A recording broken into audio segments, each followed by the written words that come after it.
हजरत अब्दुल्लाह इब्न उमर रज़ियल्लाहु ताला अन्हुमा के दिल में ख्वाहिश पैदा हुई कि वो मछली खाने की ख्वाहिश पैदा हुई।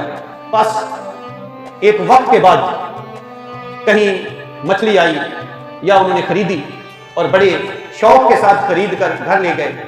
जब मछली बन गई तो दरवाजे पर किसी सवाली ने सवाल किया कि मुझे खाने के लिए कुछ दो। आपने अपने गुलाम से कहा कि वो जो मछली बन गई है, पक गई है, वो उठा के साहिल को दे दो।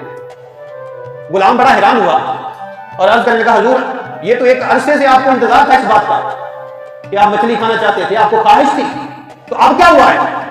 आपने फरमाया बस यही लम्हा मेरे लिए इम्तिहान था कि अब उस सवाली ने सवाल किया है, अब मैं उस सवाली को अपने ऊपर तरजीह देता हूं या अपनी नफसानी ख्वाहिश को अपने ऊपर तरजीह देता हूं, उसको इख्तियार करता हूं। बस मैंने फैसला किया कि मैं अपनी जात को तरजीह नहीं दूंगा, उस सवाली को तरजीह दूंगा और मछली उसी को दूंगा।